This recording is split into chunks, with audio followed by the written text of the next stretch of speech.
Welcome to Your Music Saved Us, where two friends blast ourselves into the past to relive and recontextualize the alternative Christian music we grew up listening to in the 1990s.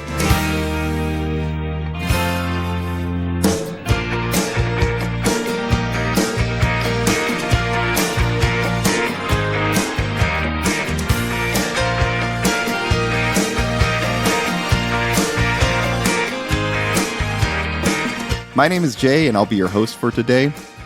And with me is, well, this is normally where I try to be cute and funny and clever, and I try to introduce my co-host, but I just can't do it today. Clifton is my co-host, and man, he made us listen to some rough stuff this week. Clifton, what do you have to say for yourself? Why do I keep doing this to us? I'm sorry. I'm sorry. It's okay. I mean, I'm going to give away a little bit, but I will say this is somehow worse than I thought it would be. But I think better than Three Crosses. Ooh. Our most recent. Okay, maybe. I think I've kind of blocked that out. It's more human than Three Crosses, I think. Like, maybe. I don't know. Jesus Christ. I don't know. I'm sorry. That's all I have to say for myself. You know, if humans are innately racist. But anyway, we'll get to that. So, Clifton, what are we listening to? We are listening to the first album by Big Tent Revival, and it is called Big Tent Revival. Came out all the way back in 1995. 1995 on Ardent Records, is that right? Yeah, Forefront. Which I think was distributed by Forefront. I don't really understand the connection. It says Forefront on the right case here, yeah. So 30 years ago. Jeez, yeah, 30 years ago. Uh-huh. It feels it, too. It should be 50 years ago, but... Well, was this hard to find? No. It's out there. Okay. I'm not going to tell you where, because screw them, but it's out there. To it. Yeah. Was this played in youth group? That's probably how I found it. I would imagine. I don't think I went looking for this or anything like that. You know, I think it must have been too, because I definitely recognized what is it called? Two sets of Joneses or whatever that song's called. I was like, fuck, I recognize this. You know, I completely forgot to look and see if there are music videos for these. Oh, there probably are. Yeah. It's okay. We don't need to listen to it anymore. I spent so much time just trying to find information on the band. Like, there's a lot of references to these guys out there, but there's not that much information about them out there. Okay. So, yeah. Well, we're about to jump into what you do know, which is more than me. I can see on your notes you've got more than I've got. I found some stuff, yeah. And I did look a little bit too. I was having trouble, so I will acknowledge that. Before we get to it, I want to remind people to visit patreon.com/YMSU to contribute to get extended episodes. We're probably going to record another Patreon-only one today that will probably talk a little bit more about our current political environment, which also really sucks. But, you'll just have to wait and see. So patrons, thank you. We appreciate you very much. And if you guys want to join that would be great. Cool. Clifton, tell us about Big Tent Revival. Okay. So at the time of their first album, Big Tent Revival was Steve Wiggins, singer, songwriter, and guitarist, Spence Smith, drummer and vocals, and then Randy Williams on guitar. But really, this is Steve Wiggins' band, so let's start with him. The only history I could find about Steve comes from a Chicago Tribune article about him, which is mostly just based on an interview with him, so we're getting the story from him, so God knows how true it is, right? Right. I think this was done sometime in the mid-2000s, but it was dated from like 2021 on the website. I don't know what's going on there, but anyways. Okay. But it doesn't make sense, like the timelines don't make sense, like his age and things like that don't make sense if it's from that late, you know? Anyways, okay, it says, Steve grew up, I'm going to quote here a couple paragraphs. Okay. Steve grew up in various southern states as his father worked in the oil and gas industry, never settling long in one town. Though his parents took the family to Southern Baptist churches, they weren't particularly religious, he said.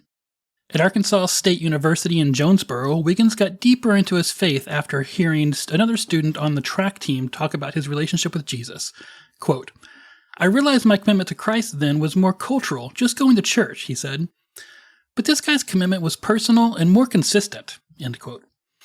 During a Bible study session, someone asked if anyone knew any songs they could sing during their gatherings. Wiggins, who had taught himself guitar, said he could put some songs together. A cassette featuring some of those self-produced songs found its way to producers in Memphis who asked him to come learn the music industry or the music business by helping to engineer records, which it seems that Steve did accept. From a 2018 interview I found with Spence Smith, and I found more stuff with Spence Smith than anyone else. It's weird. He said, "Before we actually got our record deal, Steve and I worked at Ardent Studios. Both of us were night guys. A night guy basically shows up at 5 p.m. when regular business hours are over. They manage the back door and answer phones while studio sessions are going on through the night. And so that meant answering phones, making copies, running errands, and cleaning up people's trash. If the studio session was over, you had to go in and clean up after them." And that I think that was at the Ardent Studio, by the way. From a 2017 interview with Spence Smith, "We basically started forming in 1990. By the time we got on the road and started playing shows, it was around 93. And our first record came out in 1994, which is wrong, by the way. This thing came out in 1995, but that's fine."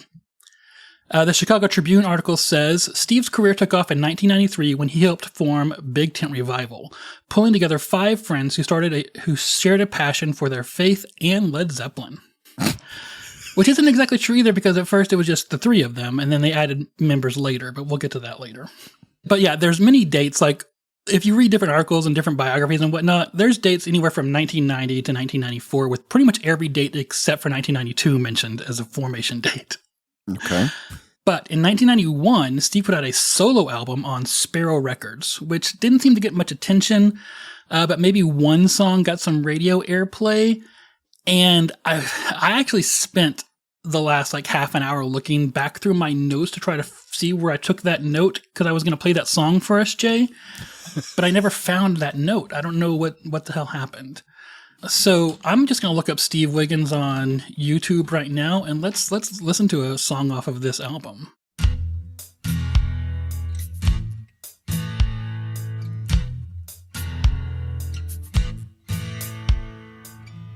Friends, Romans, countrymen, lend your ears to the gospel story. It's all about direction, the righteous resurrection, and how men of imperfection get an honest shot. Let's fast forward a little bit here. God, don't you think it's about time? Got your life in line. Stop picking up the pieces. Don't you think it's about time? Got your life in line. Start living for Jesus.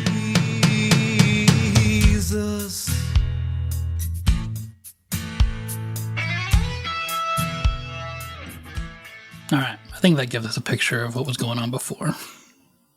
Spence Smith plays drums on that album, and I suspect that Steve came out of this experience thinking that he needed a band. I don't know that, I just think that's what he was thinking, because that's what I would think if I had made that album. So according to a K-Love biography, in 1994, the group toured with DeGarmo and Key, and in 1985, they toured with Jeff Moore and The Distance, which I think says a lot. I think that's right. You know what I'm saying? Yeah. Like, yeah. And according to Russ Bremer of Christianity Today, who was the like lead music person for the magazine back then, Big Tent was one of those bands of the first wave of Christian popular music that could put out a classic rock style album with evangelical lyrics. Which I don't know. Is this the first wave of popular Christian music? I didn't think so. I also question that this is really classic rock. No. Then again, I only listened to the songs you told me to. I was really grateful. So, could be wrong. And per Steve, the song Two Sets of Joneses catapulted the band almost from nothing to doing 17 shows a month. And that's what I have up to the time of, this time of this album and a little bit after. Well, Clifton, do you remember when this came into your life? No. Part of me wonders if maybe, I don't know.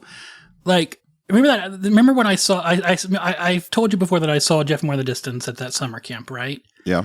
if Big Tent Revival was touring with them, they would have been there in 1995 when I was there. Maybe they were an opening band and I just don't have that memory in my head, you know? Maybe I found it that way. I don't know. But probably they were playing in a youth group also. So that's probably how I found them. So one of those two things. My memory, I remember when this came out. Yeah. I did not really listen. Of course, I did know that one song. I didn't have this album, but I remember it was promoted pretty heavily. Like, I even had like a Big Tent Revival sticker lying around somewhere, and I'm pretty sure I'd never seen them live. And so I think they were really like promoting this a lot when it came out. So it just kind of seemed to be out there, you know? Yeah, I agree. And like in my life at 14 years old, you know, my parents like, you know, I grew up listening to good music with my parents. My dad was in the classic rock, you know, classic rock of his time, you know, which would have been like anything from Led Zeppelin to Boston to Creedence Clearwater Revival and the Eagles. And there was a short phase there where I liked the Eagles, although I can't stand them now because they're just so bland and boring. Right. And this has some Eagles kind of stuff going on to it, you know, little Bob Seger, but I'm still a fan of Bob Seger personally. He was a little more of a person, not just a corporation making music, you know. Yeah. And so I think it probably fit nicely into like listening to that kind of stuff. And like this is probably this is probably that first round of like really, really Christian music that I was listening to. Yeah. Yeah, fair. And this was probably something you felt like you picked out on your own, right? Probably, yeah. Yeah. And my parents never made me listen to Christian music. Like, that was never a thing from them. They never listened to Christian music. So it's just you trying to be holy on your own? Yep.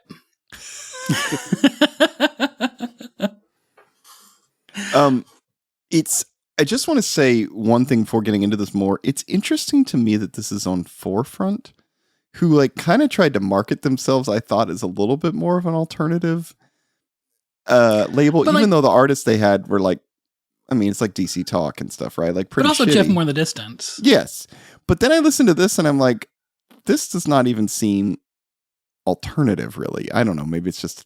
Maybe at the time period it did, but now I'm like... Oh. But like, if you think about it in that classic rock idea, you know, they don't sound like Led Zeppelin at all. I don't know where that's coming from. Yeah, maybe, I don't either. You know, like, I guess, because even on the songs that we didn't listen to, which I didn't make you listen to, which I'm going to play you a little bit of some of them. Oh, shit. There's really no Led Zeppelin type stuff. There is Eagles type stuff. There's a little bit of like Creedence Clearwater Revival type stuff. And then there's just some outright country songs and one blues song, but nothing overtly. I mean, if you take the Eagles and Creedence and said that's the kind of classic rock window that we're looking at, I get it. You know. Okay. Right. Yeah. And a lot of what was going on in alternative music at that time, you got to remember, like anywhere from, you know, even in the Christian scene, like with Johnny Q. Public. It was taking those classic rock sounds and modernizing them, right? That's fair. Yeah. And so there was a lot of that at the time. If you were one of those, if you were an older person in the music industry thinking like, oh, this is another one of those people who sounds like classic rock, you might not know that this isn't being modernized. Does that make sense? Yeah. And you bring up a good point. In mainstream at the time, I mean, you take a band like Sister Hazel or something that is like definitely got some classic rock influences. Yeah. Okay. Yeah. Fair. I'm assuming you have not listened to this since then, but maybe I'm wrong. No, I mean, not like, I think one time or so I've been like, what was that Jones's 2 sets? I don't know, that thing, you know? And I found it and I was like, oh God, this is bad. I immediately turned it off, you know? Like that may have been the extent of my revisiting this album. So did you have any expectations coming into this?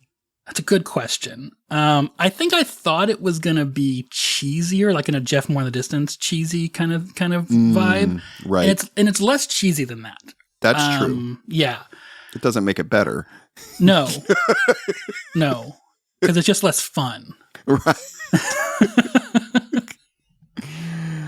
Yeah. Okay. So should we just jump in? I guess so. So let's start. Song number 1, Thief in the Night, which, All right. yes, by the way, everyone, if you're at all aware of Christianity and stuff, yes, this song is about that. We'll discuss it. Yeah. And so, kind of like I've already said, the music immediately hits you as somewhere between Bob Seger and early Eagles. But less cool than Bob Seger, and like I already said, I feel like Bob Seger is a real person, and I feel kind of bad for making that comparison. But, acoustic rhythm guitar, soft drumming, hammer-on lead guitar type stuff, You're right. completely ignorable bass. That's Right, really- I had to, I caught myself. I was the second time through listening to this. I listened to it twice in a row, second time through, and I was like, oh, yeah, there's the bass. Really took me a while to even notice it. It's kind of an afterthought, Yeah, yeah. And they didn't have a bass player this time. They actually added a bass player when they went on the road later. Okay, pause then. Then why is the guy on the cover holding a bass? The I guy don't in know. the That's middle on the cover. That's the other guitarist. Yeah, I know. It is pretty funny. I was going to talk about that when we got to the cover. Okay, all right, sorry. I know, though, it is pretty funny. But then also, Steve is shown holding two different electric guitars on the covers. On the front cover, I don't know what that is. There's another insert where he is holding the Mustang, and he's clearly playing acoustic guitar for this entire album. So, Right. anyways, yeah, It's like props. Okay. yeah, they are props. Okay, but like I said, completely ignorable bass. There's also some good use of organs in the background every once in a while to kind of emotionally manipulate you, I think. Yeah, I know. I'll be honest. I did kind of like the organs on this album. It works. Here's the thing. It works. There's no time when I was listening to this where I thought to well, that's not true. There's only one song on here where I was like, well, this is a mess, Okay. All right. But I think for the most part, I'm like, okay, these are songs and they're played well. They're not, there's not a lot of reason to remember them, but they're competently written, competently composed, competently played, executed. I think everything's there. It's just, whatever. All right, so let's listen to a little bit here of the beginning of the song. You'll get an idea of what it sounds like. You're going to hear Steve's vocals come in about 15 seconds in, which are going to be that, once again, kind of very strained 90s, kind of overly earnest U2 kind of bullshit, Yeah.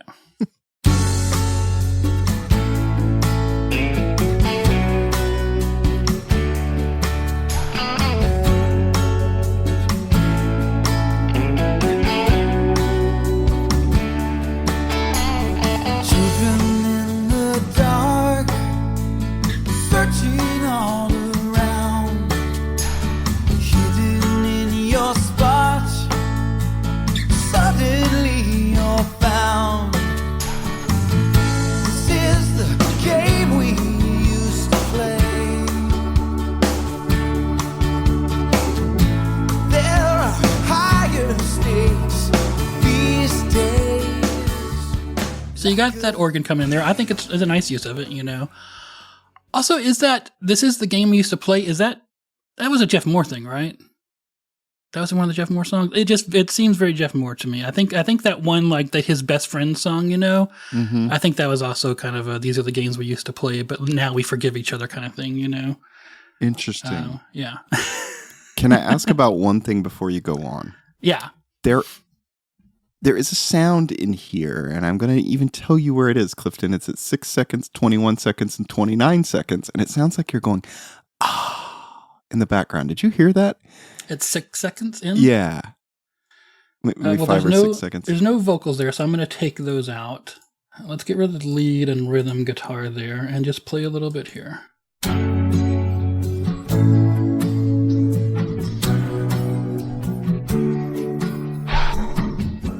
That. Okay. What is that? It's a piece of percussion. Okay. It's like a hollow block, the Hollywood block thing. Okay. Yeah. It totally sounds with the full band like, Yeah. what the fuck is that, and why is it in the song? Good catch. Because there's actually, I think it's this song. I think there's some timpani towards the end. Did I make that note? Yeah, there is. Okay. Yeah. Yeah, we'll come to that too, because there's a surprising number of musicians and stuff on this album. Okay, we're about to go to the chorus. We add in some backing choir. My only note for the chorus is really man, these are some heavy lyrics for our chorus. Yeah. Mistakes these days. like a thief in the night, in the place where you hide. He will come like a thief in the night, like a thief in the night. He will come for his bride. He will come like a thief in the night. Where is Jesus now? Okay, I'm just gonna say it. Clearly, I don't think this is a very good song. No, it's not very good. But it also feels like they just added a bunch of shit to it to try to make it better.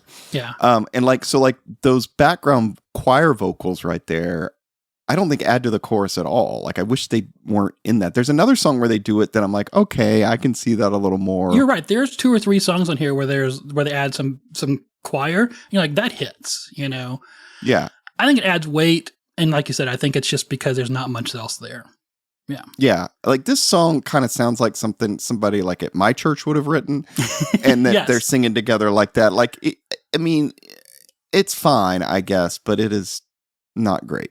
Yeah, which is why, by the way, I do want to go back right there and like just play. This little lead guitar bit before as we go between the chorus and the verse. Where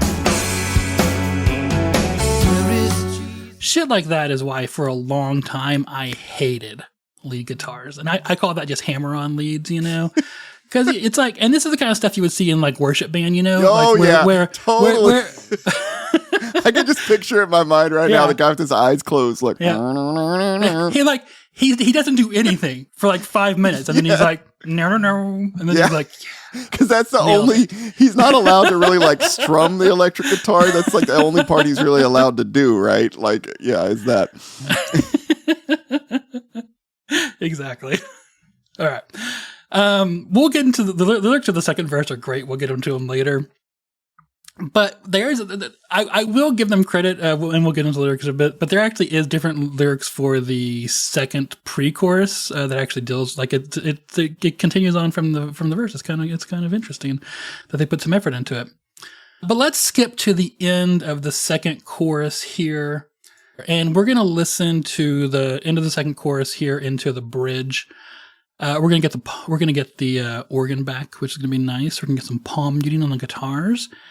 And like I said, I'm going to shut everything off so we can actually hear the timpani in this thing because it's back there. Okay. Like a thief in the night, he will come for his bride.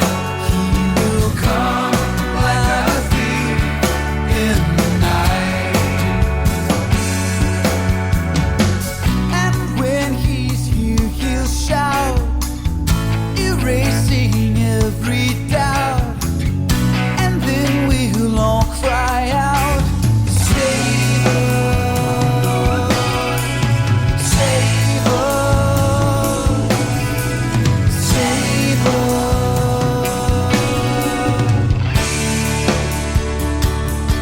Like a thief in the night. Let me go back to the chorus for a few times. Yeah. Did you hear the timpani? Shit. Okay, it's fine. I'm going to isolate. I'm not going to isolate it because I'm going to leave in some of the vocals here, and I'm going to leave in the organ too, so you can hear. You're going to hear the vocals, the organ, and the timpani, and a few other things. Like you'll hear, like because this is trying to track that timpani, it pulls into a few other like percussive type things, you know. And when he's here, he'll shout, erasing every doubt. And then we'll all cry out, save us, save us, save us.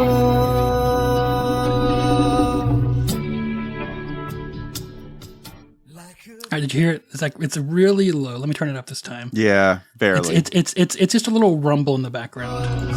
Save us. Okay. All right. But it just kind of gives you this kind of like unsettled feeling, I think. And it's, you know, it's a good way to emotionally manipulate people into thief in the night bullshit. So, yeah. That's all I got to say about the music. Okay. Well, Shall we jump into the lyrics? I can't wait. Shall. Why don't you read these? We'll go back and forth. You can read these ones. Okay. Children in the dark, searching all around, hidden in your spots, suddenly you're found. This is a game we used to play, but there are higher stakes these days. Like a thief in the night, in the place where you hide, he will come like a thief in the night. Like a thief in the night, he will come for his bride. He will come like a thief in the night. Jesus, he says, come like a thief in the night a lot. Anyway, where is Jesus now? Ask the man of learning. He will never show. Logic won't allow him. These are the things that people say. What words will they use that day? Like a thief in the night, in the place where you hide. Yeah, okay, I'm going to go down. And when he's here, he'll shout, erasing every doubt. And then we'll cry out, save us, save us, save us. And then he finishes with the chorus again, like a thief in the night. Yeah. I guess my first question here is, I think, and you know, I mean, we've all heard the sermons on the thief in the night parable kind of thing in church, you know, but I'm still going to stick with this. Why is thief in the night a positive thing? Yeah, there's that movie they made of it, and it definitely is not like, well, really a positive thing in that. Exactly. Like, because that's kind of like a horror movie almost. For as close as Christians are going to get to making a horror movie. Exactly. I don't know. I was confused with this song too. I was like, oh, this is like a really happy thing? Yeah. I don't know. Yeah. And of course, the whole point of The Thief in the Night is like, you know, that, and here's the thing. I think we have to have two levels here. Number one is like, what was Jesus saying? And number two, what do modern evangelicals say that Jesus was saying? Bingo. Because clearly, if you just read what Jesus was saying, he was saying that like, and how the people at the time understood it, which was the only way they could understand it, which was in context of their society, is that like, this is apocalypticism, in that God is about to come back and restore justice to the world, and the downtrodden will no longer be downtrodden, type of thing. Mm-hmm. And so, like, those of you who are trotting on us, you can't hide from this because he's going to find you, kind of thing. Okay. And then there's what modern evangelicals say about it, which is, all you unbelievers, you know. Yeah. Yeah. Better get right with Jesus or you're going to spend eternity in hell. Right, which is how I'm used to more taking it, yeah. Right. Which is why I love the second verse here, because that's definitely what they're saying. Where is Jesus now? Ask the men of learning. He will never show. Logic won't allow him. Which is weird because I feel like, where is Jesus now? Ask the men of learning. He will never show. Who is saying he will never show? Is it the men of learning? Or is this guy saying that, or is the narrator saying that the men of learning will never, I don't know, whatever. I kind of take it as the men of learning will never show. Logic won't allow them or something. I don't really know, but something like that. Because I take it as like, Jesus doesn't get back yet. He's not going to show up, you know? Yeah. Which is pretty self-evident at this point, I think. We're 2,000 years later from the Thief in the Night. Any moment now, you know, like Paul spent his entire ministry being like, don't even bother getting married, people. Like, Jesus is coming back, you know? Right. If you're slaves, that's fine. There's no reason to be free because Jesus is coming back basically tomorrow. So, like that, like, anyways. Okay. It's pretty, you know, it's pretty basic, I think. Like, I think even the Catholics would agree with this, which is, you know, which was what they were going for. Oh, I forgot to include one thing in my my little pre-biography there. This is what Big Tent Revival has pasted on all of their, like, X and Instagram and all that kind of stuff these days. Mm-hmm. They say, the reason we founded Big Tent Revival was so we could gather a crowd for a concert, share the gospel, and give people an opportunity to publicly surrender to Jesus. Interesting. Okay. Yeah. Anyways, I think it's pretty self-evident what this song is about, you know, get your life right with Jesus or he's going to come you're going to get sent straight to hell. Yeah. I don't know what I don't know what 14-year-old Clifton thought this song was about. Like, why was this a good song for me? I'd already chosen, I've already taken my relationship with God seriously enough that I'm like, well, I'm going to cut off the world. I'm going to listen to Christian music so that my relationship with Jesus won't be spoiled by anything, Yeah. Like, what is this supposed to add? I don't know. Maybe it's like some kind of self-righteous, like, yeah, he's coming for me. Everything's going to be great. You're right. Evangelicals love that shit. They eat it up, Yeah. Yeah.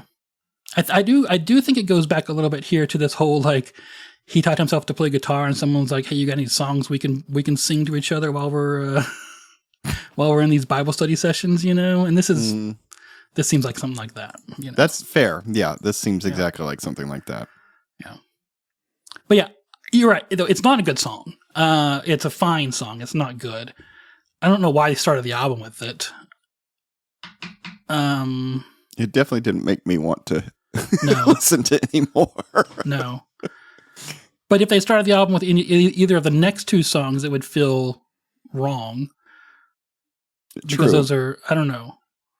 And then the fourth song is a country song, basically. I guess I could have started with Jesus Is Your Friend, which we'll talk about a little bit, but I don't know. We'll maybe we can theorize later on what would have been a better opening song for the album. Yeah. But yeah, anything else for this song that you have? No. Let's go on. Song number 2, Something About Jesus.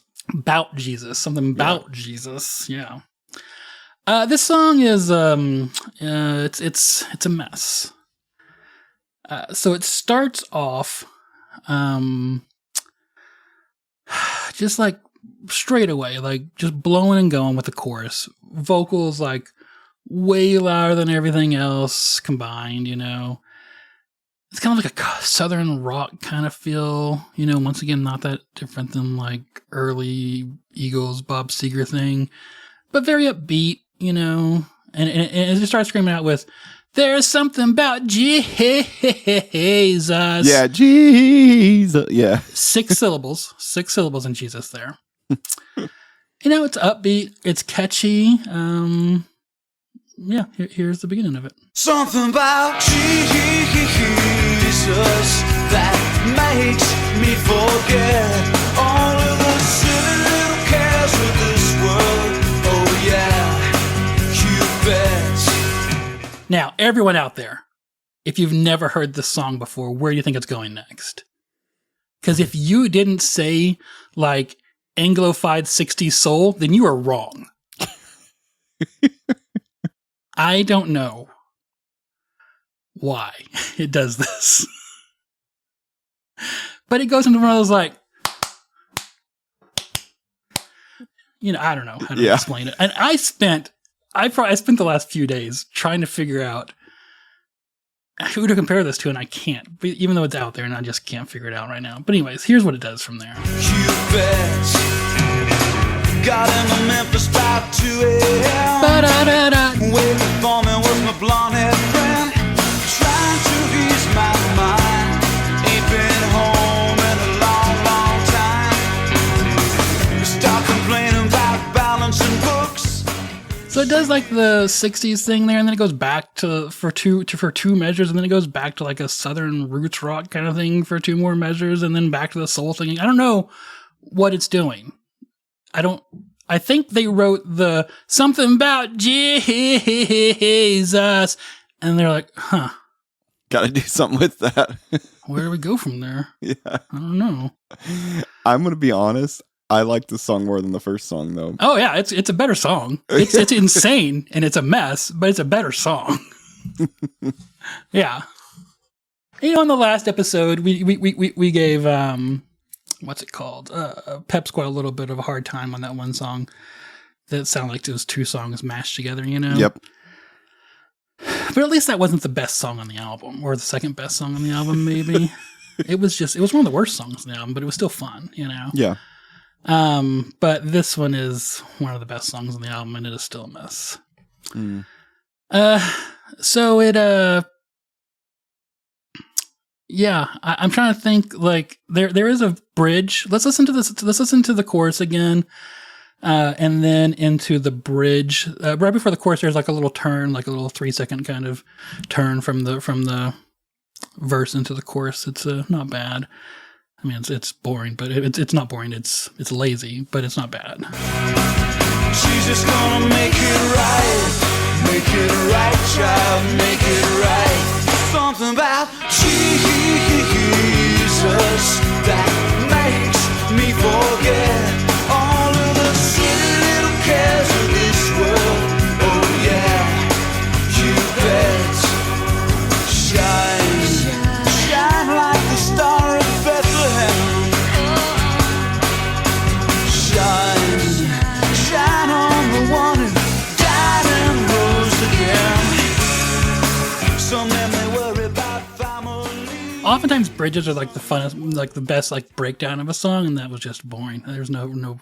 I mean, it's there so the song doesn't get too annoying, because the song would get too annoying. Right. If it wasn't there, you would turn it off right now. And it's still like a super short song. Yeah, I mean, the saving grace of this song is that it's 2 minutes and 22 seconds long. Yeah. Yeah, I don't know. They, that's the song though. It just kind of does that again, and they repeat the chorus twice at the end, and that's it. I know 14-year-old Clifton loved it, and it got some radio play on like Christian stations from what I hear, but yeah, if it was 2 minutes and 30 seconds long, people would hate it. Like, it is the right length. Should we talk about the lyrics? We can. They're not interesting, but we can. Yeah, they're my thing with this is I feel like they're pretty meaningless, actually. It's just a bunch of like Christian catchphrases kind of like strung together, which is what we're going to see a lot. Not for the 2 other songs we're going to talk about, but all the other songs just seem like just catchphrases strung together, and like it will take them 8 lines to make a point that a clever person could have made in half a line. Yeah. Something about Jesus makes me forget all of the silly little cares of this world. Oh yeah, you bet. Got into Memphis about 2 a.m. Waiting for me was my blonde-haired friend, trying to ease my mind. Ain't been home in a long, long time. Started complaining about balancing books. She gives me one of those looks and says, "Baby, don't get uptight. Jesus gonna make it right. Make it right, child, make it right." The bridge there was shine, shine, like the star in Bethlehem. Shine on the one who died and rose again. Some men, they worry about family.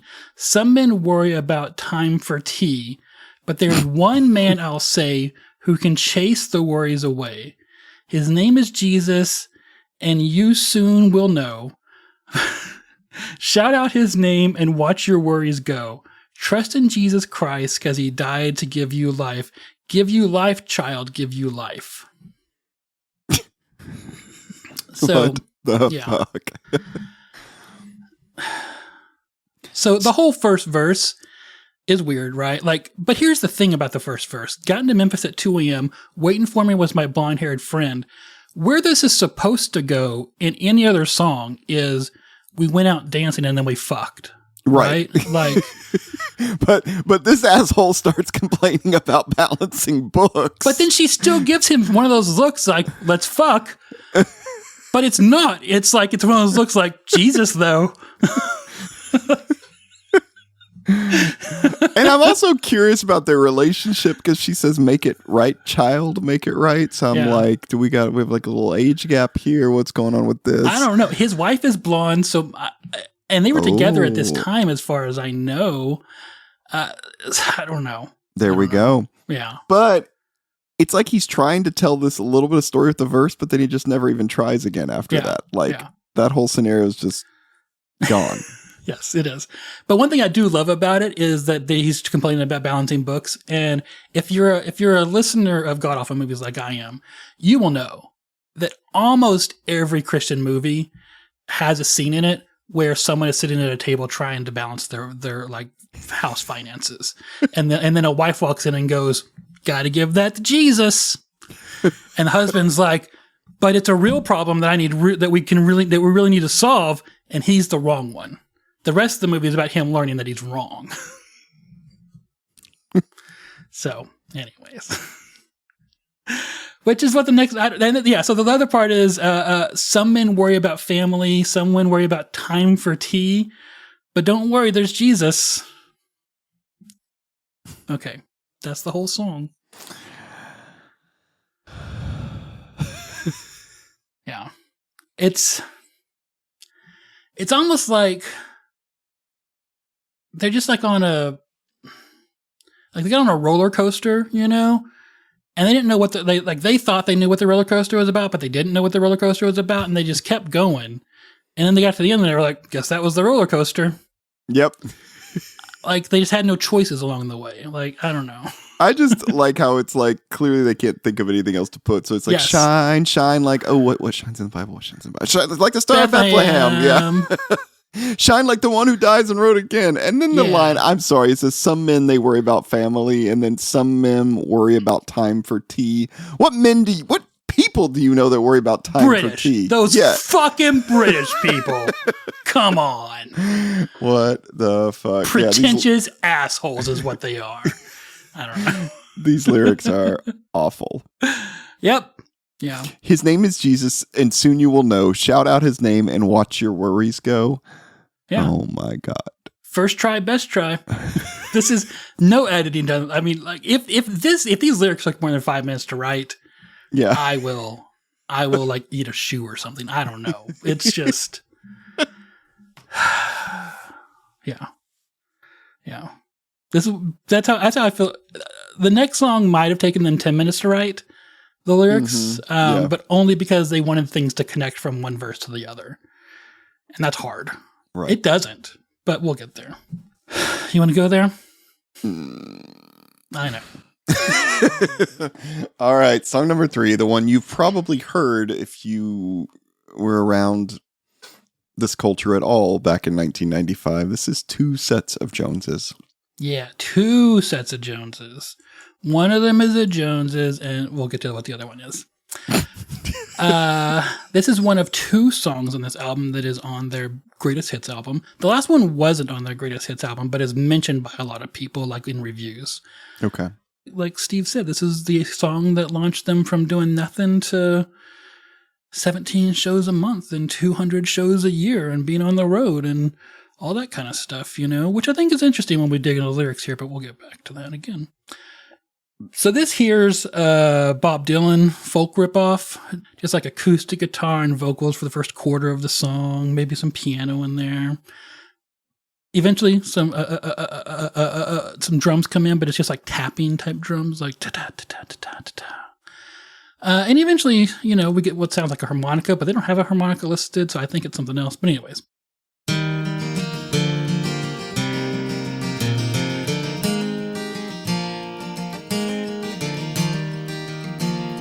This here's a song about 2 sets of Joneses, Rothschild, Evelyn, Reuben, and Sue. Just for discussion through random selection, we've chosen 2 couples who haven't a clue. Rothschild was lucky to marry so wealthy. Evelyn bought him a house on the beach. Reuben and Sue, they had nothing but Jesus, and at night they would pray that he cared for them each. And the rain came down, and it blew the 4 walls down, and the clouds, they rolled away. And 1 set of Joneses was standing that day.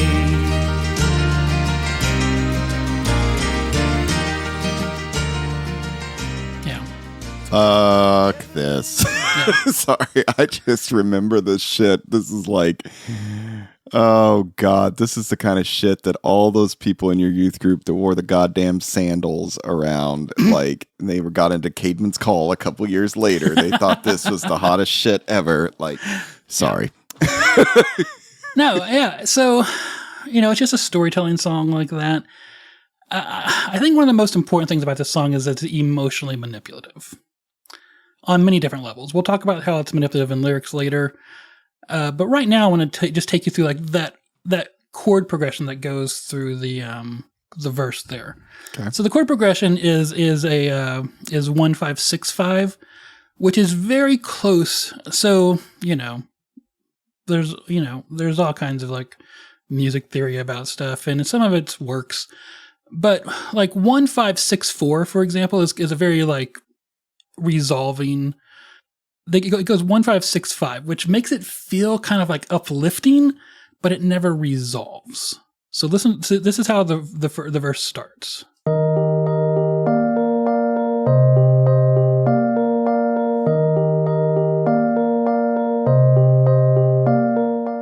Okay, so it's just that, right? Mm-hmm. So it feels kind of uplifting, but it never resolves anything, Right. which kind of like opens you up and makes you just kind of like leaves you on like the edge. Mm-hmm. And then towards the end of the verse, it feels like it's going to resolve, and then it doesn't. And so here's the rest of the verse.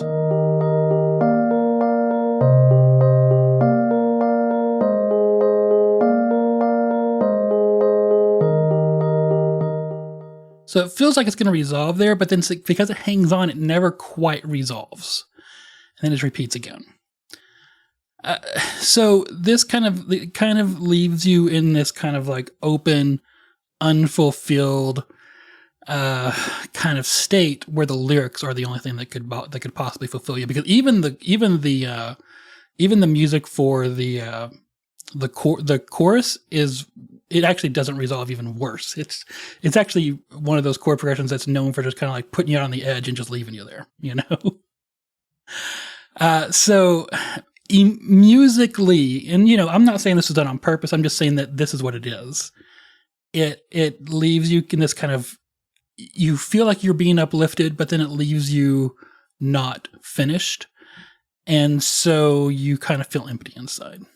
And the song really doesn't change that much. There is a bit towards the end here where we get like the percussion comes in a little bit louder. We'll listen to that here on the I think this is the last or the second to last chorus here. They already have. And the rain came down, and it blew the four walls down, and the clouds they rolled away. And one set of Joneses was standing that day.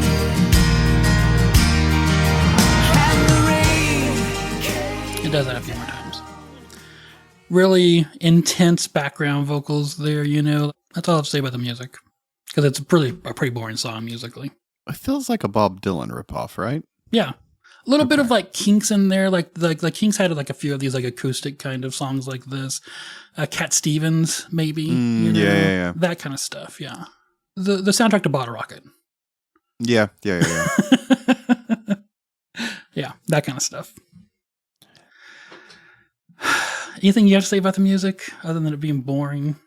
I mean, it's boring, but it's that shit that people just ate up. Yeah. The rain came down. Like people just, yeah. And I know we haven't gotten to the lyrics yet, but I even put in my notes. I was like, I haven't even read it yet, but I know what this bullshit will be about because they talk about one set of Joneses was standing that day or whatever. Like means the other one has made bad decisions, hasn't given themselves to the Lord, and blah blah blah. Like this is like, yeah.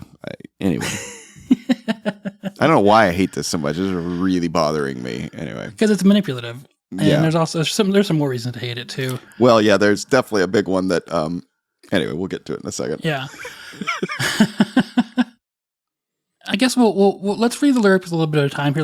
We'll go through how about you read the first verse and then the chorus, and then we'll talk about them. This here's a song about two sets of Joneses: Rothschild, Evelyn, Reuben, and Sue. Just for discussion through random selection, we've chosen 2 couples who haven't a clue. Rothschild was lucky to marry so wealthy.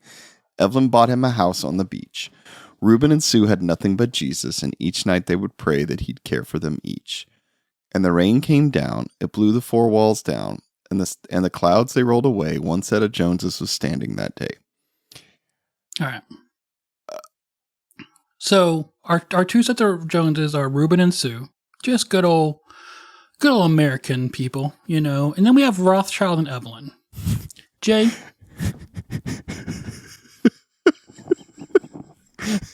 I feel like I know what you're going to ask, but go ahead, Clifton. I could ask something where I could just say Jews. Like, first of all, have you ever met anybody with the first name Rothschild? Because I'm Nope. not sure they exist. I was just doing some Googling earlier, and I was like, I'm not sure there's anyone with the first name Rothschild. Mm-hmm. And the only people with that last name mostly are the famous wealthy Jewish family from Europe.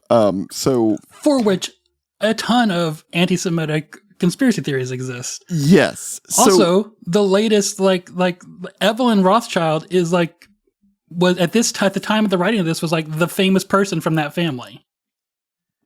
So are we just supposed to think that there's a person named Rothschild Jones and Evelyn Jones, and Yeah. that they just Not Jews, Jay, because our last name is Jones. yeah, definitely not Jews.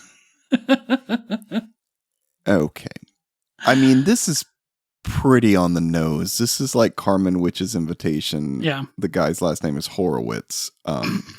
Like, you know, like it's like really on the fucking nose. Like it's just not hidden at all. Like, come on. Yeah. Yeah. So, of course, Rothschild was lucky to marry so wealthy. And Reuben and Sue had nothing but Jesus, right? So then the first chorus, the rain came down, blew the 4 walls down. The clouds they rolled away, and one set of Joneses was standing that day. Are we at this point? Are we supposed to think that the poor Rothschilds, our good old American Reuben and Sue, are we supposed to think that their walls got blown down at this point?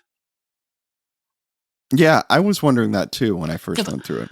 I think from a lyric writing, songwriting perspective, they could have made this more clear. Where like maybe at first it really felt like the Jews were doing good and the Americans were doing bad, you know? Yeah. And then they could have switched it up earlier where like, you know, God really got them Jews. But let's keep going. Okay. I'll read the next part. Okay. Evelyn's daddy was proud of young Rothschild. He worked the late hours to be number 1. But just newlyweds and their marriage got rocky. He's flying to Dallas and she's having a son. Reuben was holding a Gideon's Bible. He screamed, "It's a boy," so that everyone heard. The guys at the factory took a collection. Again, God provided for bills they'd incurred. There's just so much to say about this. Okay. Once again, if you're a listener to God Awful Movies, you'll know that working overtime is a sin. Even though, like, Jay, how often did your dad work overtime, do you think, when you were a kid? Oh, shit. Good question. A fair amount. Yeah, mine too. So both sinners. Yeah. And it's not that you don't work overtime for economic reasons. You do it because, you know, you only want success. Not to say there aren't people like that. Of course there are people like that. I think they're in charge of our country now.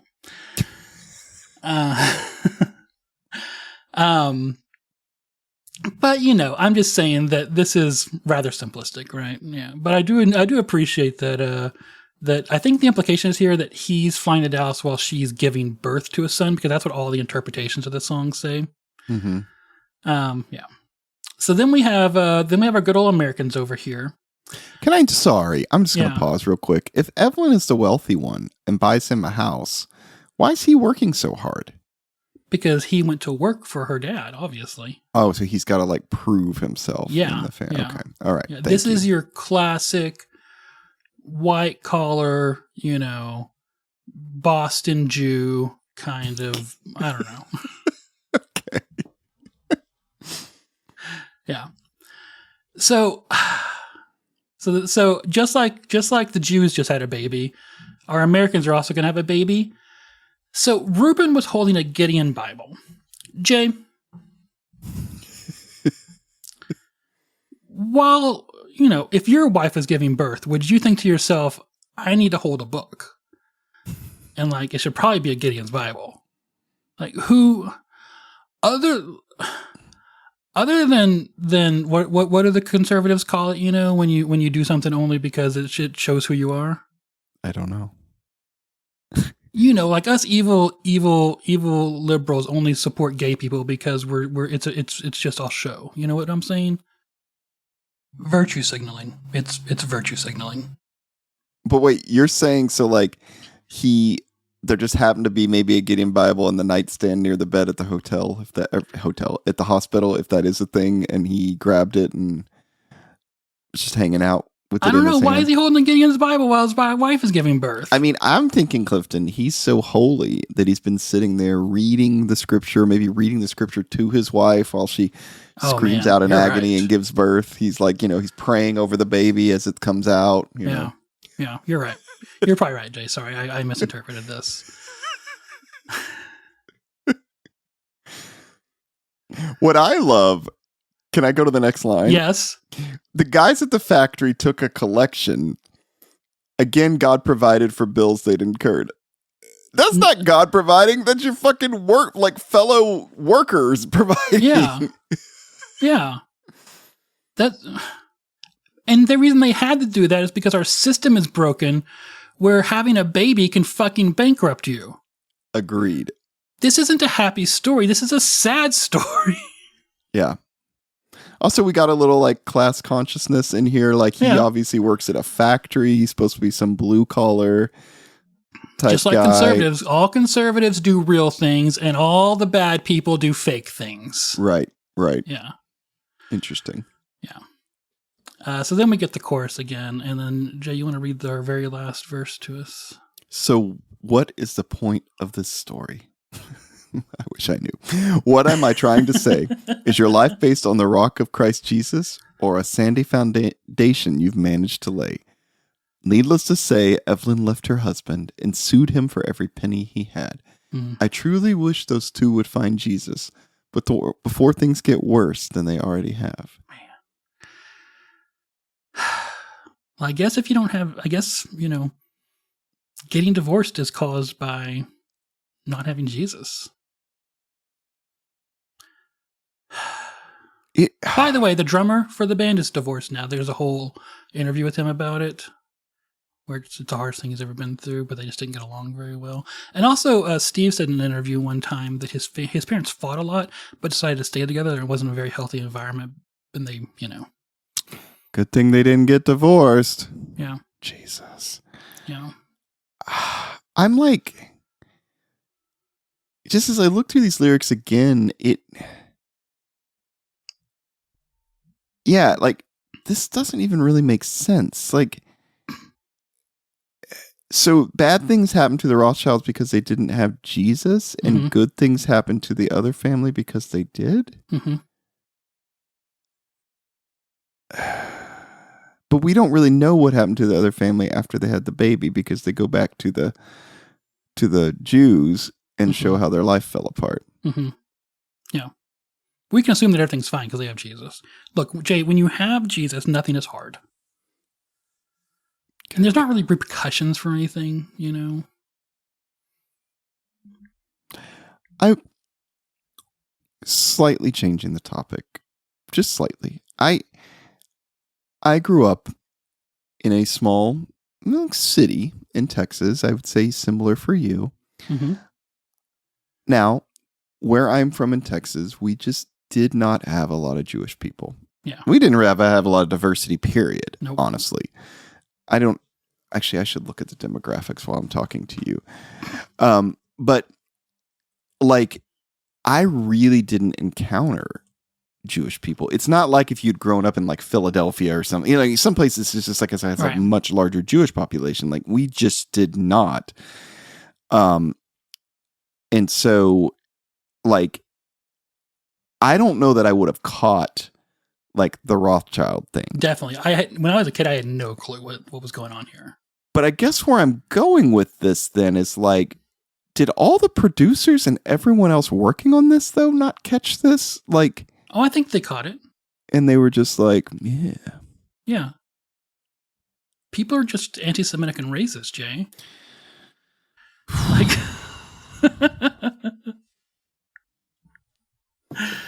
yeah. I don't think there's a lot to say about it. Other than, Okay. I think we've said it. Not that anyone cares, but my hometown has fewer than 200 Jewish people. Wow. The population is like 180,000. So, Yeah. not lying. Yeah. So, okay. This is. They should have caught this. And I guess you're right. Maybe they knew and they just didn't care. And it's real interesting when you look on Steve's Facebook or Big Tent Revival's Facebook page now, because those fuckers definitely love the Jews now. Like, they are all about Israel. Yeah. Are they? Do they love the Jews? Or maybe they don't love the Jews, but they fucking love Israel. They have a quote unquote heart for the Jewish people, which means that they hate the Jews, but they number one, to see them saved, because two, that's going to bring about the end of the world. They don't really care other than that, I don't think. Okay, fair. Yeah. And they'll feel like they care, but they don't care about the people. Like. Anyways, I'll shut up. This is one other thing about this song, because it's just definitely one of those songs that people would sing a lot in churches and youth groups and stuff, and probably people when they fucking learn how to play acoustic guitar, this is one of the goddamn songs they sing. Like, it's like celebrating like bad shit happening to people, essentially. Like, yeah, too bad, should have known Jesus. Should have known. Better luck next time. Yeah. What are you going to do? Jesus makes it right. Good thing I was born into this family that I was raised to love Jesus since I was born, and I was never raised a Jew, and so good for me. Goodness. Yeah. Well, we're going to move on. The only other song I listened to was the last one, because that's all Clifton made me listen to. Thank God. So these next few, Clifton, this is going to be an adventure for me too. I have not heard these. Before we move on, I'll say that the reason we only doing these 4 songs is because the only 3 songs I remembered at all were the first 3. So I didn't want to make Jay listen to things that we didn't have to. And also, I think the last song might be the only good song on the album. It's still manipulative, but it's actually a good song, kind of. But I'm going to take you through just what the rest of this album is a little bit, because it is entertaining. Okay. So the next song is called Count on You, which some people mentioned as one of their favorite songs, especially on Amazon if you look at the reviews there. I'm going to play for you the first 30 seconds or so, and I'm just going to say that, 14-year-old Clifton would have loved this song.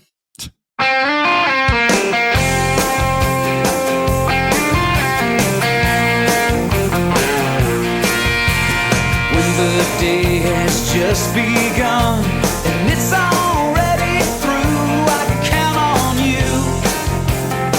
Well, I can count on you. When my life's a mystery that hasn't any clues, I can count on you. Well, I can count on you. When the sky falls down, bits and pieces on the ground, and when the world goes mad, I'll see you and I'll be glad. When my blue-eyed baby turns a deeper shade of blue. That is like dance hall country. Yeah, now I'm all for bands like having some faster songs, slower songs, but staying near the same style. I'm not a big fan when a band like has songs that are completely different Which is what this album style is. of music. Yeah, not. Mm-mm. this album is like, okay, I feel like this album is like, the first song is like, well, I've been listening to Bob Seger, so let's write a song. All right, I've been listening to Hank Williams, let's write a song. All right, I've been listening to the Eagles, let's write a song. All right, I've been listening to Dylan, let's write a song. That kind of stuff, you know? Yeah, fair. I don't know. Just straight up dance hall country music.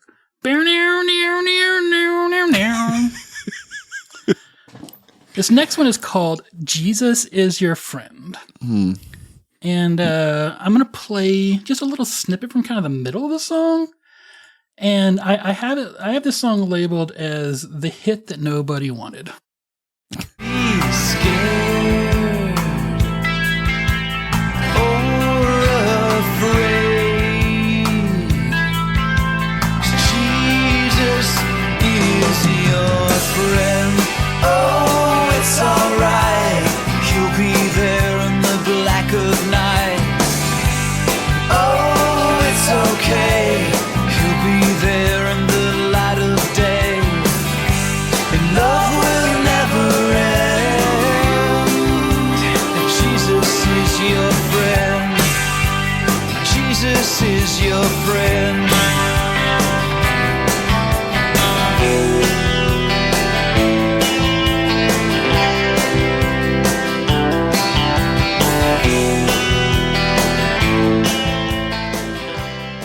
I don't know what kind of music I would call that. But it's once again, it's a whole other genre, I think. Yeah. Yeah. Jesus Is Your Friend, though. We're going to skip track 6, which is a cover song called Respect Yourself. I want to play a little bit of track 7, Where's the Passion? Partially because it's just super annoying, and partially because the beginning of it sounds like a song.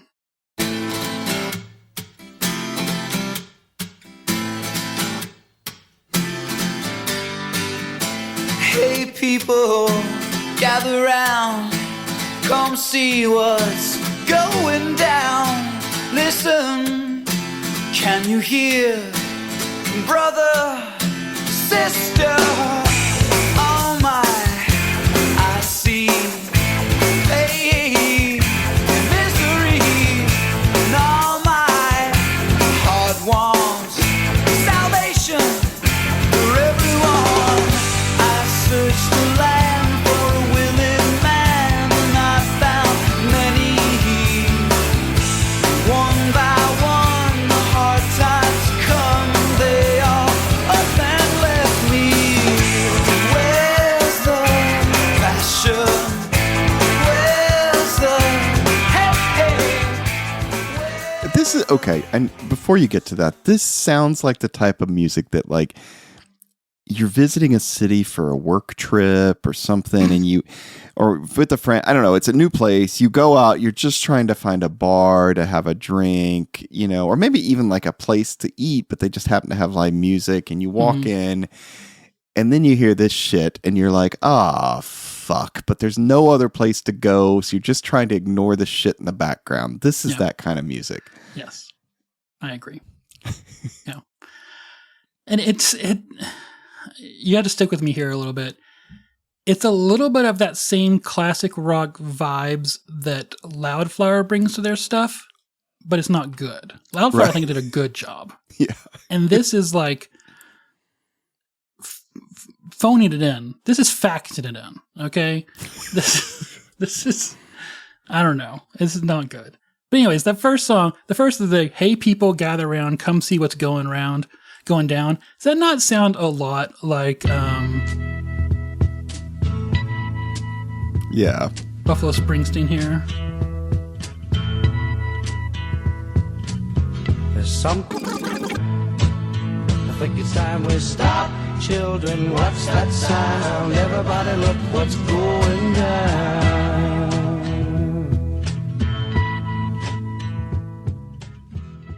I don't know. I think it's just ripped off from that. All right. Yeah. Our next song is Way It Ought to Be.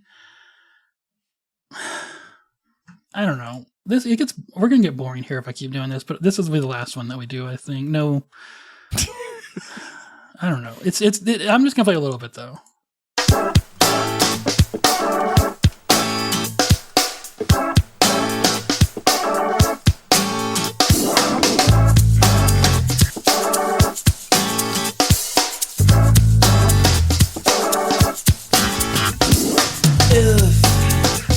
If I said I loved you, then it wouldn't be a lie.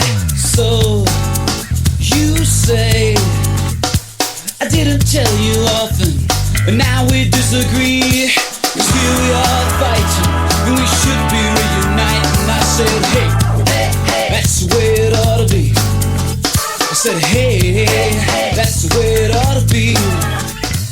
No. Just more of that, like, white people still in the blues kind of classic rock type stuff. I am interested in what they're fighting over, though.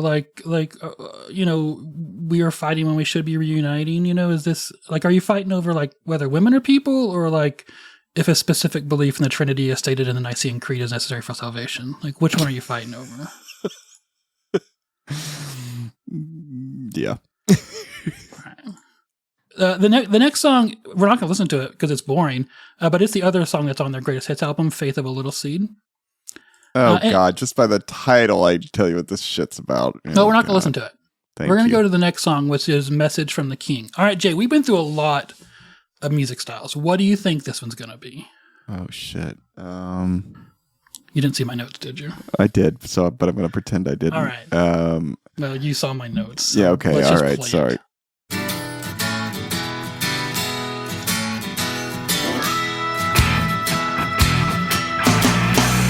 Got a message for you, baby. Got a message from the king. Got a message for you, baby. Got a message from the king. He said, leave all your possessions if you wanna be free. Take up your cross and follow me. Got a message for you, baby. Got a message from This is also the kind of music that you just want to get a goddamn beer and they start playing this shit. I would be more mad about this than I would have been about the last song. Neither are great. Neither are great, but like I could put up with the last song for about 10 minutes longer than I could put up with this. Okay. Yeah. All right. So we're going to move on. By the way, just 12-bar blues, y'all. 12-bar blues. All right. We're going to move on to the last song here. So this one's called The Ballad of Arliss Richards. And I don't remember the song from when I was a kid, I don't think. But it is similar to Two Such a Joneses in that it's a Dylan-esque kind of folk ballad meant to manipulate you with a heartfelt story. Yeah. I think this one's less shitty than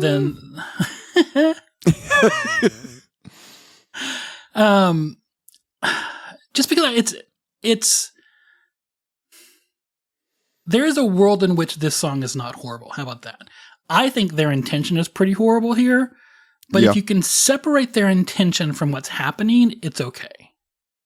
So let's listen to it, and then we'll talk about what we heard, and then we'll talk about their intentions and really dig into the lyrics when we talk about their intentions, because that's where I think you can hear them. Arliss Richards was a man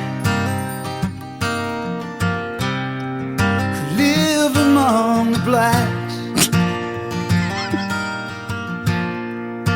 He was a crosstown walker with a guitar on his back.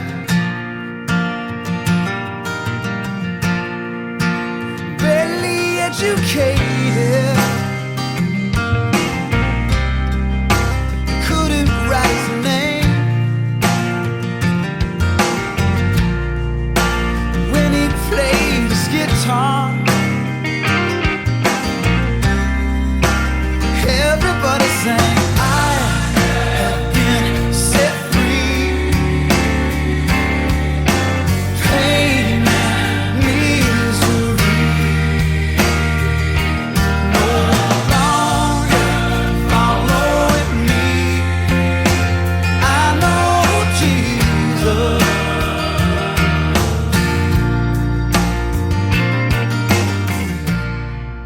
right, that's all we're gonna listen to. So, Yeah. so when I first started playing this, wasn't paying attention, just put it on, was trying to listen, and then it was like, Arliss Richards was a man who lived among the blacks. I was like, Yeah. wait, what? I had to like Google the lyrics and make sure. I was like, oh, okay, just said that. Yeah, all right, cool. Now I know where this is going. It is, yeah, it's very unconsidered, yeah. Okay. If you come to the song blind and you just hear it, I think it's kind of nice. I kind of like the way that the chorus comes in understated, it just kind of like just flows into like, I have been set free, kind of thing.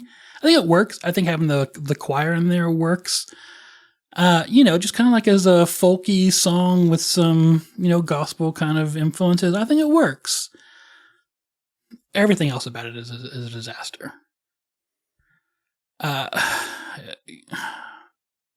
Shall we get into you want to read the first verse? Sure. Okay. Arliss Richards was a man who lived among the blacks. Not black people. The blacks. He was a cross-tie walker with a guitar on his back. Barely educated, couldn't write his name, but when he played his guitar, everybody sang. I have been set free. Pain and misery no longer follow me. I know Jesus. All right. We've already talked about the blacks thing. So I think they're listening to probably Dylan, but Dylan's taken all of his influences from protest songs here. And a lot of times protest songs tell stories about people who come from unsuspecting places and are charismatic and help people realize their true worth or something like that, or about folk heroes kind of thing like that, John Henry, things like that. Yeah. I think that's where we're coming from as an idea. But the really interesting thing, I'm going to go ahead and read the second verse because you're going to see here what happens is that's it. Nothing else happens in this song. Tell us more about Arliss Richards. No, fuck you. He walked cross ties, he lived with the blacks, and he loved Jesus, okay? So, the next whole verse is, just outside of Memphis, back in 52, Arliss was a ramblin' the way that he would do, which... It's really lazy. Really lazy. Yeah. Playing on his guitar, sitting in the shade, people came to listen to the music that he made. That could be like a third verse or a fourth verse, but it is not your second verse. You know, we need some more background here. Who is this guy? I don't know. So nothing happens in that verse. And it's basically just like, also people listen to him. Well, didn't we establish that in the first one? Okay. The only thing we really learned here was Memphis in 52. The bridge goes on to say, some folks walked on by when they saw the color of his skin. Others stayed and cried when they saw the man within. And if this was coming from the protest songs or things like that, I wouldn't have this reaction. But the implication that's being made here is, Christians that see the people within and aren't racist. Right. You guys, I have never met as racist of people in my life as the Christians I know. Yeah. And all you Christians out there can be like, I'm not a racist. Fuck you. You're a racist. I'm a little bit of a racist, but I know it and I try to work on it. You know what makes you not a racist is fucking trying to work on it. Not just denying it, not denying that it fucking exists, not denying that color exists. Because you know what? It does. And you fucking see it. You're not fucking colorblind and pretending like, okay. Yeah. I just wrote, oh, cool. A white guy singing a song that is supposed to be anti-racist, but is really actually racist. Fun. Yeah. Yeah. Yeah. Yeah. It's just like trying to be about like, we don't care about color. And Arliss was somebody special, even though he was a poor black man. Like, it just... This is... Yeah. Yeah. Yeah. And so, like, what do we know? Okay, Arliss, he walked the cross ties, which was a thing. He was poor. He played songs about how Jesus helped him deal with his pain and misery. That's everything we know from this song. He was alive in 52 around Memphis. That's all we know. And that's not the kind of story that's supposed to be like, you know, in a John Henry story, John Henry's going to beat the machines, right? He doesn't. He fails and he fucking dies, but we know why. You know? It's a failure of a song, but it sounds good. And I think that's the crime of this album, is that it's a bunch of failures of songs, but they sound good. Do they sound good? For them, I mean, like on the surface, if you just play, like, not for people who care about music, but for people who don't care about music and just want something to listen to, yeah, they sound good. Okay, fair. Yeah.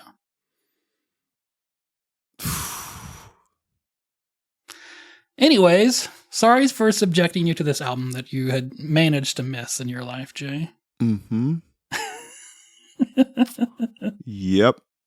This has honestly made me, like, I can't believe I'm saying this, but it's made me a little bit more like, fuck, I'd rather listen to DC Talk than this. Like, interesting. Who lyrically I have a ton of problems with, Yeah. in some ways even more than this, but I think I could handle the music a little better than this, and which DC Talk is terrible too, but yeah, still. But they almost kind of push boundaries a little bit, you know? Yeah. Almost experimented a little bit, kind of. I know. I'm like, please give me Newsboys or DC Talk more than this. There's nothing in this entire album that takes a chance. Yeah. What's weird to me, I know you're going to probably get to this in a minute. They had other albums out after this. Mm-hmm. Clifton, they still have like 12,000 listeners a month on Spotify. Who the fuck is listening to this? I don't know. It's a good question. And I don't know if this album is remembered as fondly as the other albums. I kind of had a hard time figuring that out. Because once again, one of their top songs is that Two Sets of Joneses for sure. I know. But I think that most people who listen to that would admit that it's cheesy. And it's kind of like, I love this when I was 14, but it's cheesy kind of thing, you know? I think so. I guess that's what I hoped. I don't know. Maybe I'm wrong. I don't know. I'm looking at like top songs right now. I mean, Two Sets of Joneses is their top one. By the way, Thief in the Night is number 5. Really? Oh, man. You know how Spotify is the top 5 most popular. Yeah. Yeah. Of course, we've been adding to it by listening to this shit. I did not listen to it. I listened to it once on Spotify. Once. Oh, smart man. Yeah, we've talked about this before, but we keep ruining our like Spotify algorithm from doing this show. But anyway. Yeah. Anything else overall for the album, or should we move on to like the cover and stuff? Well, I mean, yeah, let's move on to that because it's not good either. Yeah, it's I the cover is what I like to call my first Photoshop. It's just a picture of the band, which we can also talk about in a second. But then you just took the erase tool in Photoshop and you used a feathered edge and you kind of did a random. You used a mouse. You know how you can't quite draw a straight line with a mouse, you know? Yeah. And it's just kind of like wavy and and that's, you know, cut out the picture basically that way so that the picture can be on a white background. And then you typed in Big Tent Revival and chose the first font that didn't look like Arial and then stretched it as wide as the cover is and didn't bother also making it taller. And so it's just really wide and it's kind of hard to read and it looks stupid. And then can we talk about the photo of the guys? Yeah. They clearly did a photo shoot in front of a big tent, actually, but they never really used much of that except for this cover, and you barely even notice the tent. There's one other picture from this. There's obviously one other picture from this photo shoot, which we'll talk about in a second. Yeah, but like clearly they didn't use half the ones they took. I guess it's Steve, the guitarist, is like looking down. Yeah. The middle guy, I don't know who the fuck that is. He's holding the bass that I guess he doesn't actually play. Correct. And then the drummer has sunglasses on, looking straight at you, and is like drumming on his leg with some drumsticks. Yep. It's just weird. Yep. And I tried to figure out what this guitar is that Steve is holding, and I could not find it. It's an interesting It's got like guitar, a though. G on it. It does have a G on it. I know, and I looked around for it, and I couldn't find anything. Hmm. Yeah, it's probably a European guitar, maybe Italian or German, based on the look at the fretboard. It's pearloid. You see this? Mm-hmm. It's not like a wood fretboard. It's a pearloid fretboard. Yeah. Oh, wait, it does say something right there, doesn't Yeah, it? but I even in the real thing, I can't look at it close enough to figure out. It's like GO something that, and the third letter goes below the break, but I can't tell if it's like a G or a Y or what. And there's Yeah. 2 letters after that. Yeah. So Jay, you see this other picture here with the knot tied around the. There's another picture with like a tent spike, like a big old steel spike, drove it into the ground around some green grass, and then a rope tied to it, holding the tent up. Probably that's probably the other picture that they used. Yep. But you know they would from have this taken photo some shoot. more with like the tent in the background and stuff. Like, come on, you don't put up the whole goddamn tent just to have one photo with I it. know. Like, But both of these pictures are used twice, because then the cover photo is used on the CD, right? and that other tent one is also used on the back. It's used on the back of the album, and it's also used on the back of like the insert. Right. Yeah. But then the insert is just like it's like a square. It unfolds into a square, and of course the front side has color, and there's also a picture of the guys. This is obviously a different. Oh well, no, there's a tent in the background there again, but they're wearing there different we go. clothes. Right. Yeah. Okay. They're wearing different clothes. I don't know why. Or maybe it's just Steve wearing different clothes because he's taking his shirt off or something. But here he's playing a Mustang or something, maybe something like that. And yeah. Anyways, and then there's the black and white on the inside with the lyrics and stuff. Yeah. That's it. That's the whole thing.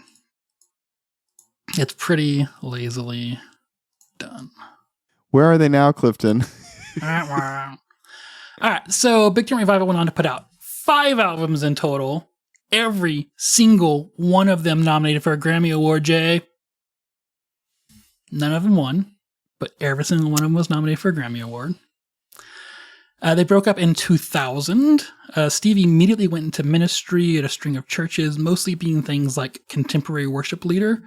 I think he might be a pastor now. I don't really care enough to really look further.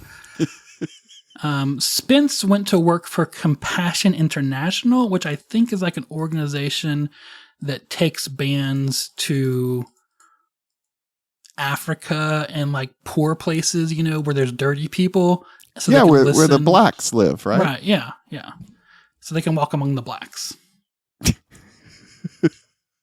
they got back together in 2012 and raised money on Kickstarter for another album, which was basically just a country album, and I think most people didn't seem to love it. And they've played together every now and then since then. That's it. Oh, great. You want to talk about their Facebook feed? Let's talk about their Facebook feed for a second, Jay. I sent you a snip of it. Did you look at it further? Uh-huh. Yeah. It's mostly reactionary bullshit, like they have a picture of Trump when he got shot, kind of in the ear. And they have a picture of that next to raising the flag at Iwo Jima, kind of comparing the two things, I think. They're totally the same thing. They're almost right? the same. I mean, They're almost the same thing. A worldwide war to set people free who had been captured by fascism is almost the same as a fascist leader almost being shot. Right. One of them is a picture of him in Athens on the day of the election with a subtitle that says, "It's very weird waking up in Athens, the birthplace of democracy, on the day of the biggest election in the history of the world." Yeah. Any other ones that were stand out, Jay? No, but just clearly he's a big fan of Israel and all the stuff happening in Palestine, and loves Palestinians being killed. We should wipe him out. Yeah. You know, he's they're big fan of mostly that. dead. Let's just get rid of the rest of them, Jay. Come on. Yep. Just a few of them now. It's good beachfront property. Weather's good all year long. Jeez. Clifton, do you have an award for this album?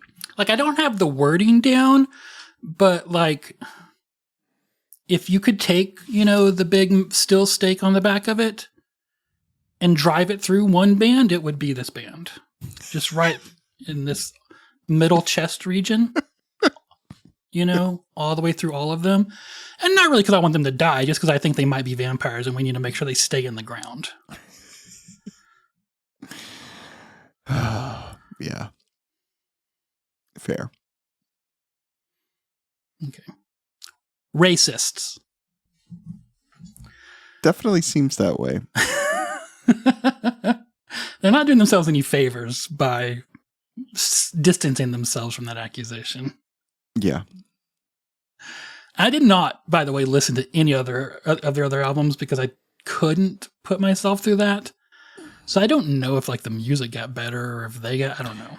I mean, let us know, guys. If we got some Big Tent Revival defenders out there, well, speak up. Let us know. Yeah. We won't roast you mercilessly. Right. You can do it from like an anonymous email or something. It's fine.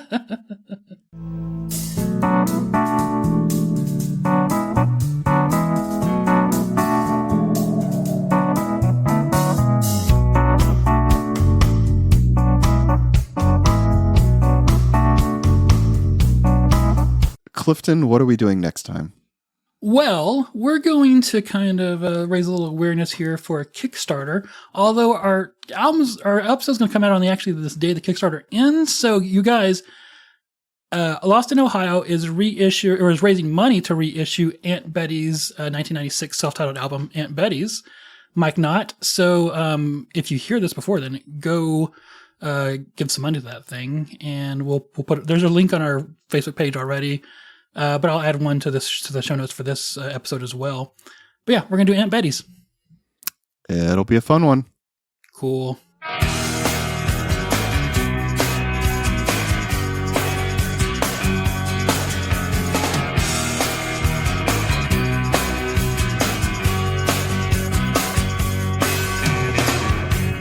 Thank you for joining us for another episode of Your Music Saved Us.